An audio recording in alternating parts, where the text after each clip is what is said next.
Right, welcome back to Pine Tree State Restorations. And on the bench today, we got a very sick national NC-88 Worldmaster receiver. Now, I'll give a little history on this gun before I get into the backstory here. The National Radio Company started in 1914 as the National Toy Company. Then in 1916, they did household appliances. 1923, they started radio components. 1935 was their first radio, the HRO. And in the 50s and 60s, they made some of the finest shortwave radios, ham radios there is. And their best one was the HRO 500 receiver. And this here radio was made from 1953 to 1956 and was $119.95. Four bands, AM, shortwave, and ham, with band spread tuning, and 120 bucks back in 53 was some serious green for a radio. So let me tell you, I bought this radio cheap because I knew it was a total crap show. It had been worked on by several people. Nobody ever really got it going. And the guy I bought it from was frustrated and didn't want to deal with it anymore. And I bought it. It's been sitting on the shelf for a long time. I finally got around to fixing it. So let me tell you what happens to these radios and why they don't work. Turn the light on here. Okay, so someone had tried to bypass the filter capacitor by tacking on three 20 microfarad 500 volt electrolytic capacitors on there. But the mistake they made was they left the original capacitor hooked up. You can't do that because it's shorted out.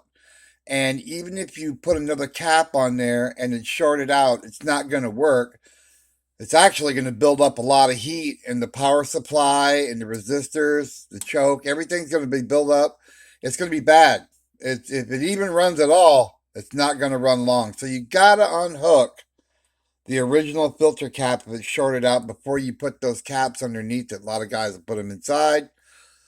I'm just going to put them underneath. I'm just going to make a little rack to put them in. But so I unhooked that, and then I made a little bridge here, hooked all the wires up to it, to the worst cap. I got some test caps that I use that I can jump to that to test it. So cut that out of there, made this, and I got another cap coming, and I'm going to mount it down here probably, but the other two sections seem to be fine, but I'm probably going to eventually replace them.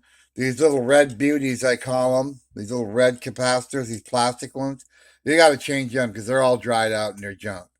But the main thing with this radio is, a lot of the problem with this radio is, besides dirty controls, which you can clean with good old deoxit,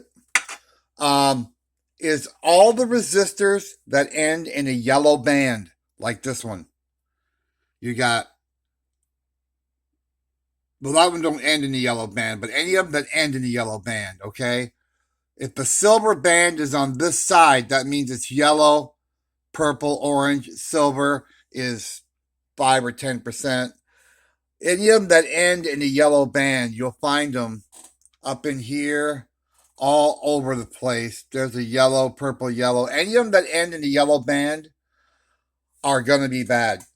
I don't know why, but those particular resistors are always bad. I checked all these, and I found like 7 of them, and I changed them.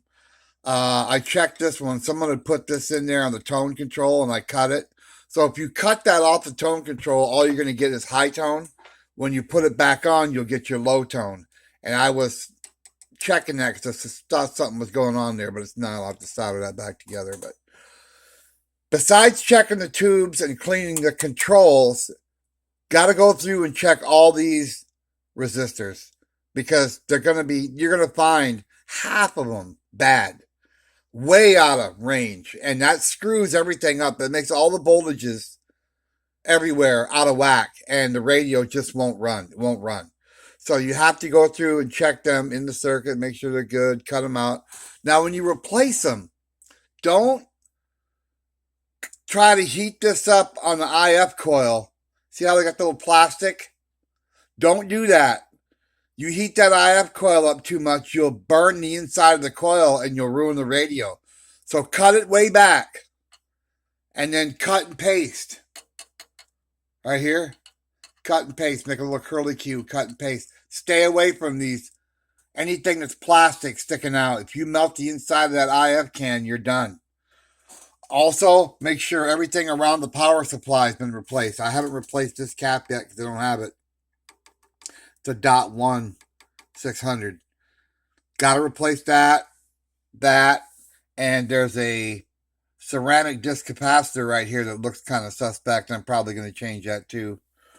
But just go around and look for that stuff because I guarantee you all these plastic caps are no good. They're dried out.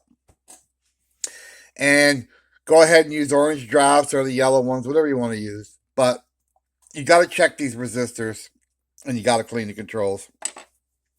And check the tubes.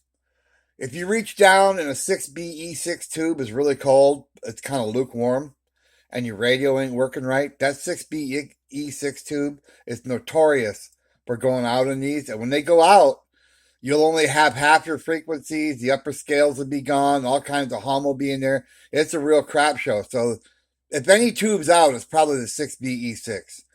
So that is the National NC-88 receiver. And if you got any questions, just give me a holler. Now, I use these. I'll unhook and I'll take a jumper. And like on this one, the outside of the case is ground. And then you got the capacitance on the inside. You can jump after you unhook and then put one on the ground, one where it's got to go on the positive. And you can fire the radio up and use some test leads to Frankenstein it to get it working. But just check those resistors because 75% of the time, that's what's wrong with this radio. Is the resistors, besides the red beauty caps, which they're cheap. Just replace them all. And stay away from anything plastic or anything fragile inside the radio that you can heat up too much. So thanks for watching Pine Tree State Restorations and the NC-88. I actually have a 6BE6 tube I have to get for it. And I have parts in the mail. Some new caps for the filter right here. And then we'll have it going good, and I'll be listening to it. It might be up for sale. I'm not real sure. We'll see. But thanks for watching Pine Tree State Restorations. Please hit like and subscribe. I appreciate it. If you got any questions, don't hesitate to ask, and we will see you soon.